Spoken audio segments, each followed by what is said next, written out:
नमस्कार, बहुत बहुत स्वागत है न्यूज 24 में आप सबका। मैं हूं आपके साथ रितिका पांडे जौहर। झारखंड देख रहे हैं हमारा खास बुलेटिन। झारखंड की खबरों से शुरुआत करें। मुफस्सिल थाना क्षेत्र के कुसुमडीह की बात कर रहे हैं। जी हां, कुसुमडीह गांव में 30 नवंबर 2025 को रंगदारी को लेकर हुई फायरिंग मामले में पुलिस को बड़ी सफलता मिली है। घटना में इस्तेमाल स्कॉर्पियो वाहन भी बरामद किया गया है। वहीं बता दें, होटल राधिका के संचालक से रंगदारी की मांग की गई थी। जब उन्होंने इसका विरोध किया तो बदमाशों ने जान से मारने की नियत से फायरिंग की। पीड़ित की शिकायत पर 1 दिसंबर को मुफस्सिल थाना में 8 नामजद और 10-12 ज्ञात आरोपियों के खिलाफ मामला दर्ज किया गया। पुलिस अधीक्षक दुमका के निर्देश पर सदर डीएसपी विजय कुमार महतो की अगुवाई में विशेष छापामारी दल ने कार्रवाई करते हुए 5 आरोपियों को गिरफ्तार किया। इनमें 2 नामजद और 3 अन्य अभियुक्त शामिल हैं। किशोर यादव उर्फ पुक्कू का आपराधिक इतिहास भी सामने आया है। पुलिस अब बाकी फरार आरोपियों की तलाश कर रही है और पूरे मामले की गहन जांच कर रही है। दुमका से आशीष यादव की खास रिपोर्ट। 30 नवंबर को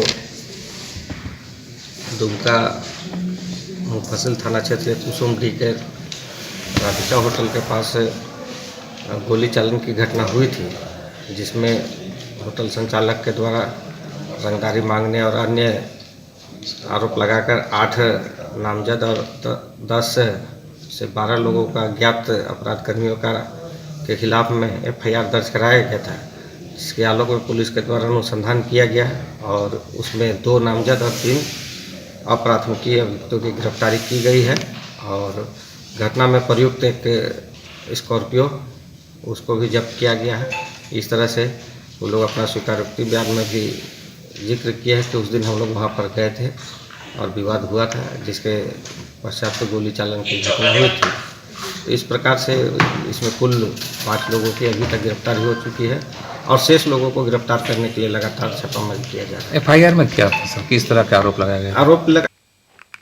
नाला प्रखंड के ग्रामीण क्षेत्रों में शुद्ध पेयजल की समस्या लगातार बढ़ती जा रही है।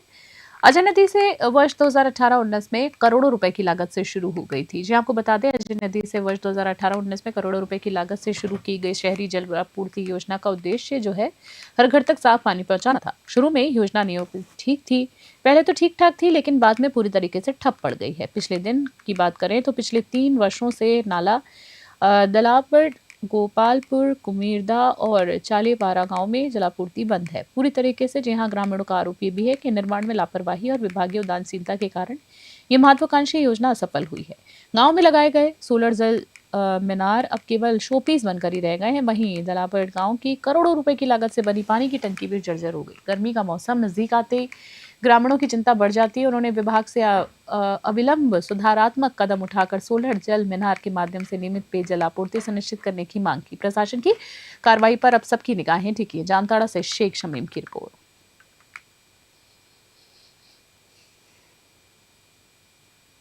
और चंदन कियारी विधानसभा क्षेत्र में पलायन मजदूरों की समस्या फिर से दुखद रूप में सामने आई है। बता दें आपको, तियारा गांव निवासी रमेश डोम जो रोजगार के लिए 1 महीने पूर्व गुजरात गए थे, सड़क दुर्घटना में मृत्यु हो गया। जी आपको बता दें, दुखद खबर है, जहां 3 दिन बाद उसका शव तियारा गांव के स्थित बड़की टाट टोला पहुंचा है, जिससे पूरे गांव में मातम फैल गया है। रमेश डोम के 3 छोटे बच्चे हैं, 2 लड़के और 1 लड़की है।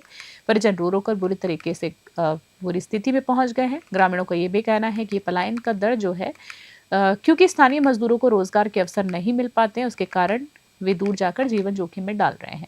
स्थानीय लोगों का कहना है कि इलाके में वेदांता इलेक्ट्रो स्टील प्लांट होने के बावजूद स्थानीय युवाओं को पर्याप्त रोजगार नहीं मिलता है। उन्होंने सरकार और स्थानीय जनप्रतिनिधियों से मांग की है कि बेरोजगारों को नियोजन के अवसर प्रदान किए जाए, ताकि परिवार अकेला न रह जाए और भविष्य में ऐसे दुखद हादसों को रोका जा सके। बोकारो से जितेंद्र त्रिपाठी की खास रिपोर्ट।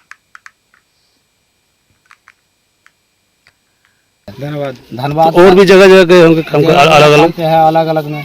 तो यहाँ बोकारो चंदन कियारी में इलेक्ट्रिसिटी प्लांट है, बीएसएल प्लांट है, इधर रोजगार नहीं मिल पाता। इधर अगर रोजगार मिलता तो हम लोग का गरीब का लड़का वहाँ जाके अपना 4-5 स्टेट बाहर छोड़ के क्या जान जाता। हम लोग का झारखंड में तो यही हम लोग का सबसे बड़ा हम लोग का उन्नति है, जब सरकार ने हम लोग का गरीब का यही योजना दिया है, वो मिला है। क्या आप लोग बाहर में जाइए और पेट का लिए काम कीजिए और वहीं पर मार के लास्ट भी अपना घर पे लाके बीवी को दिखाइए। यही हम लोग का झारखंड का गरीब का स्थिति हम लोग का है अपना। देखिए, ये घटना बहुत दुखद घटना है और काम करने के लिए गया और वहाँ उसका रोड एक्सीडेंट में मृत्यु हो गया, छोटा छोटा बच्चा है। और मैं देखिए बगल में हम लोग का वेदांता प्लांट है, BSL है, लेकिन यहाँ के कोई लोकल और गरीब को यहाँ काम नहीं मिलता है। सब बाहर के लोग आके यहाँ काम करते हैं, मौज करते हैं। और यहाँ के लोकल हैं जो गरीब है वो लोग का देखिए आज लाश 3 दिन बाद घर आ रहा है। अब सोचिए 3 दिन पहले घर वाला को पता चला है कि यहाँ मरा है, अब सोचिए 3 दिन तक इन लोग का घर में क्या कंडीशन है। तो मैं यहाँ के स्थानीय सांसद विधायक सबसे मांग करते हैं कि यहाँ के लोकल को रोजगार दें और इनको कुछ सहायता करें। धन्यवाद। और अगली खबर देख रहे हैं, जहां सिमडेगा के जलडेगा की बात करें, थाना क्षेत्र के तुरूपडेगा गजहू टोली गांव में 4 दिसंबर की शाम जमीन विवाद के खौफनाक मामला सामने आया है। बता दें आपको, जमीन विवाद ने खौफनाक मोड़ ले लिया है। 4 दिसंबर की शाम जमीन विवाद के मामले के बाद स्थानीय व्यक्ति अजमर सिंह के घर के पास ही कुल्हाड़ी से हमला कर उनकी हत्या कर दी गई। घटना की जानकारी उनकी पत्नी विश्वासो देवी ने पुलिस को दी है। विश्वासो देवी ने बताया है कि घर से थोड़ी दूर पर अचानक चीख पुकार सुनाई दी। वो अपने देवर के साथ मौके पर पहुंची तो देखा कि भिंसेंट सिंदूरिया ने कुल्हाड़ी से उनके पति पर हमला कर दिया था, जिससे अजमर सिंह की मौके पर ही मृत्यु हो गई थी। दुखद खबर है काफ़ी, जहां जलडेगा पुलिस ने मामला दर्ज करते हुए आरोपी भिंसेंट सिंदूरिया को गिरफ्तार कर लिया है। पूछताछ में आरोपी ने स्वीकार किया है कि हत्या का कारण जमीन विवाद और आपसी रंजिश था। पुलिस मामले की गंभीरता को देखते हुए जांच जारी रख रही है और अन्य पहलुओं की जांच भी कर रही है। सिमडेगा से ब्यूरो रिपोर्ट। खास बुलेटिन में इतना ही। बने रहे न्यूज़ 21। फिलहाल नमस्कार, जय हिंद।